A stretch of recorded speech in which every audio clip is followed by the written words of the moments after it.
গান দিওঁ কেতিয়াবা মনোৰঞ্জনৰ বাবে। এইখিনি ভিডিঅ' চাই আপোনালোকে আমনি পায় নেকি? যদি আমনি পায় সেইটো আপোনালোকে কমেণ্টত জনাব। কেনেধৰণৰ ভিডিঅ' দিলে আপোনালোকে ভাল পাব সেইটোও জনাব। অকণমান মনটো ভাল লাগিবৰ কাৰণে ব্যস্ততাৰ মাজতে আপোনালোকৰ লগত দুআষাৰ আলোচনা কৰোঁ।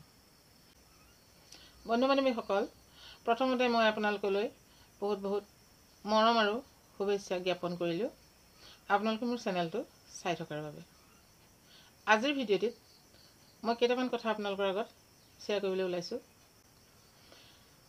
আমি ভিডিঅ'সমূহ যেতিয়া প্ৰস্তুত কৰি ইউটিউবত ঢালোঁ তেতিয়া আমাৰ এটাই আশা, কমেণ্ট আহিছেনে, কোনোবাই কিবা উত্তৰ দিছেনে। সেই উত্তৰটো পাই আমি বহুত সুখী হওঁ। আমি যেতিয়া এখন সমাজত বাস কৰিছোঁ, ইয়াৰ উপৰিও এখন ডাঙৰ সমাজ মোবাইলটোত পাইছোঁ, গোটেই পৃথিৱীখনেই পাইছোঁ। গতিকে তেওঁলোকৰ লগত আমি এই ধৰণে ভিডিঅ' দি কথা বাৰ্তা হৈ থাকোঁ। গতিকে ভিডিঅ'সমূহ চালে আপোনালোকে আমি বহুত উৎসাহ পাওঁ। এষাৰ যদি আপোনালোকৰ বাক্য তলত লিখি দিয়ে, বহুত শান্তি পাওঁ সেই বাক্যষাৰ পঢ়ি পেলাই, বা এটা ৱৰ্ড হ'লেও আমি পালে বহুত সন্তোষ পাওঁ। আমি ভিডিঅ' দিওঁ আপোনালোকে চাবলৈ, সেইখিনি চাই আপোনালোকে কিবা এটা পালে আমিও সন্তোষ হওঁ। আমাৰ ল'ৰা ছোৱালীখিনিক কেনেকৈ আমি পঢ়া শুনাত মন বহুৱাম? আমি যদি মোবাইল চাই থাকোঁ তেওঁলোকেও মোবাইল চাব, আমি যদি ফুৰিবলৈ যাওঁ তেওঁলোকেও ফুৰিবলৈ যাব। গতিকে সৰু অৱস্থাৰ পৰা ওতঃপ্ৰোতভাৱে মাক জড়িত হৈ থাকিব লাগিব। মাকে কিছুমান ত্যাগ কৰিব লাগিব। লোভ মোহ ত্যাগ কৰি সেই শিশুৰ লগত যদি থাকে তেতিয়া সেই শিশু ভাল হ'বই। এতিয়া 3 নম্বৰ ইউনিট টেষ্ট চলি আছে। গতিকে এই এক্সামসমূহ চলি থকাৰ সময়ত আপোনালোকে শিশুসকলক কেনেদৰে ৰাখিছে সেইখিনি মই নক'লেও আপোনালোকে জানে। কিন্তু তাৰ মাজতে কিছু লোক আছে, গতিকে ক'লে হয়তো বহুত লোকে বেয়া পাব, সেইধৰণে নকওঁ। মই এটাই মই অনুৰোধ কৰিছোঁ, যাতে তেওঁলোকক আপোনালোকে সুপথ দিয়ে। সকলো মাকেই বিচাৰিব নিজৰ ল'ৰা ছোৱালী ভাল হওক, কিন্তু কেনেকৈ? আপুনি যদি মোবাইল চাই থাকে আপোনাৰ ল'ৰা ছোৱালী মোবাইল চাবলৈ বিচাৰিবই।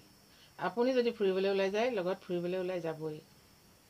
তাৰপিছত ভাগৰ লাগিব আৰু গধূলি পঢ়াত মন নবহে। অন্ততঃ ঘৰত থাকি সেই দিনকেইটাত তেওঁলোকৰ কাষত থাকক। বহুত কষ্ট কৰিব লাগিব। এটি শিশু ভাল পথে পৰিচালিত কৰিবলৈ বহুত কষ্ট কৰিব লাগিব, আৰু আমি সেইখিনি ভুক্তভোগী। ৰাতি টোপনি ক্ষতি কৰি দিনত ঘৰত থাকি আগুৱাই নিব লাগিব, তেতিয়া আপোনালোকে ভাল ফল পাবই। কথাখিনি আপোনালোকে কেনেকুৱা পাইছে জনাব। মই এটা কাৰণে শ্বেয়াৰ কৰিলোঁ, আচলতে চকুৰ আগত বহুত কথা দেখি থাকোঁ, কিন্তু আজিকালি মানুহক ক'লেতো ভাল নাপাব। আমাক কোনোবাই কিবা এটা ক'লে আমি সেই সন্তানটোৰ বিষয়ে আমি সেই কথাটো অনুসন্ধান কৰোঁ, কিন্তু এতিয়া আপুনি ক'ব নোৱাৰিব। এতিয়া যদি আপুনি কয় মোৰ ল'ৰা ছোৱালী কেতিয়াও তেনেকুৱা নহয়, বা তোমাৰ কি দৰকাৰ, এনেকুৱা কিছুমান কথা আহে, আৰু সেইখিনি আহিলেই ল'ৰা ছোৱালী কেতিয়াও সুপথে পৰিচালিত হ'ব নোৱাৰে। নিশ্চয় আপোনালোকে পাইছে। আৰু এই কথাখিনিৰ লগতে মই এটা কাৰণেই ক'বলৈ লৈছোঁ, কিছুমান কথা আমি নিজে কৈ কেতিয়াও মানুহক সৈমান কৰাব নোৱাৰোঁ। আপোনালোকেও যদি এনেধৰণে কিবা কথা ক'ব বিচাৰে ইউটিউবত শ্বেয়াৰ কৰক। উঠি অহা সন্তানসকল বহুত ভাল হ'ব, আৰু মাক দেউতাকখিনিয়ে সন্তোষ পাব কথাবিলাক শুনি। এনেকুৱাবিলাক কথা শুনিবলৈ বহুতে হয়তো মন নকৰিব, ভিডিঅ' চাবলৈ ভাল পায়, নাচ গান বা অন্যান্য কিবা কিবি, আমি সেইবিলাক দিব নোৱাৰোঁ। আমি কথা কওঁ বা ভাল দিশৰ কিবা এটা আলোচনা কৰোঁ, আৰু গান দিওঁ কেতিয়াবা মনোৰঞ্জনৰ বাবে। গতিকে এইখিনি ভিডিঅ' চাই আপোনালোকে আমনি পায় নেকি? যদি আমনি পায় সেইটো আপোনালোকে কমেণ্টত জনাব। কেনেধৰণৰ ভিডিঅ' দিলে আপোনালোকে ভাল পাব সেইটোও জনাব। কিন্তু অকণমান মনটো ভাল লাগিবৰ কাৰণে ব্যস্ততাৰ মাজতে আপোনালোকৰ লগত দুআষাৰ আলোচনা কৰোঁ। হয়নে বাৰু কওকচোন? হাউচৱাইফ এগৰাকী গোটেই ঘৰখনৰ কামৰ মাজত ল'ৰা ছোৱালী চোৱা চিতা কৰা সেইখিনি থাকিবই, কাপোৰ ধোৱা, খুৱাই বোৱাই সেইখিনি সন্তুষ্ট কৰা। গতিকে চাকৰিয়ালখিনিৰ কথাটো নকওঁৱে, তেখেতসকলেও ব্যস্ত। তাৰ মাজতে আমি এখন বেলেগ সমাজৰ লগত কথা পাতি আনন্দ পাওঁ। সেইকাৰণে আমি ভিডিঅ' শ্বেয়াৰ কৰোঁ। ভিডিঅ' শ্বেয়াৰ কৰি আমি ইউটিউবত বা ফেচবুকত কেতিয়াও পইচা পাম বুলি আশা কৰিব নোৱাৰোঁ, যিহেতু সেইখিনি বহুত বহুত বেছি কিবা কিবি লাগে। যিখিনি লোকে ইয়াৰ বিষয়ে জানে, তেখেতসকলে জানে, কিন্তু আমি সেই পৰ্যায় পাবলৈ বহুত দেৰি আছে। আপোনালোকে এটা যদি ছাবস্ক্ৰাইব কৰে আমি বহুত শান্তি পাওঁ।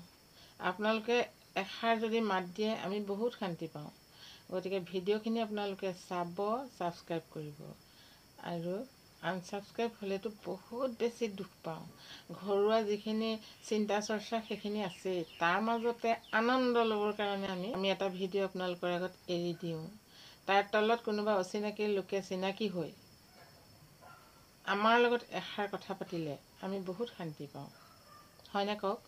সেইখিনি ইউটিউবাৰসকলে জানে। আজিকালিতো বহুত ইউটিউবাৰ হ'ল, গোটেইখনেই ইউটিউবাৰ হ'ল। আৰু এইখিনিতে এটা কথা কওঁ, আমাৰ ইয়াত ইউটিউবাৰ নাই। যদি ওচৰত 2-এজন ইউটিউবাৰ থাকে তেতিয়া আমি বহুত সকাহ পাওঁ দুআষাৰ কথা পাতি কেনেধৰণে ভিডিঅ' দিম, কি কৰিম সেই বিষয়ে পাতিবলৈ। কিন্তু আমাৰ ইয়াত কোনোৱেই নাই, অঞ্চলটোতে নাই সঁচা কথা ক'বলৈ গ'লে। গতিকে অকলে অকলে আমি চিন্তা কৰি কিছুমান কথা মই আপোনালোকৰ আগত শ্বেয়াৰ কৰি থাকোঁ। কথাখিনি আপোনালোকে বেয়া পালেও জনাব, ভাল পালেও জনাব। যিহেতু এতিয়া মানুহৰ লগত বিভিন্ন ধৰণৰ অদৰকাৰী কথা পাতি টাইম লছ কৰাতকৈ ঘৰতে থাকি দুআষাৰ ভাল কথা আমাৰ ছ'চিয়েল মিডিয়াত এৰি দিয়ক। আপুনি জানিব যে আপুনি ভাল কথা কৈছে নে বেয়া কথা কৈছে, ৰাইজে তাৰ উত্তৰ দিব। যদি বেয়া কথা কৈছে আপোনাৰ কমেণ্টত আহিবই, যদি ভাল কথা কৈছে আপোনাৰ ভিডিঅ'ৰ তলত কমেণ্ট আহিব। গতিকে এই কথাবিলাক আমি চিন্তা কৰি ঘৰে ঘৰে আলোচনা নকৰি, পৰচৰ্চা কৰি নাথাকি অন্ততঃ আপোনালোকৰ লগত দুআষাৰ কথা পাতি শান্তি পাওঁ। কথাখিনি হয়নে আপোনালোকে চিন্তা কৰি চাব। নেক্সট ভিডিঅ'ত লগ পাম। Thank U.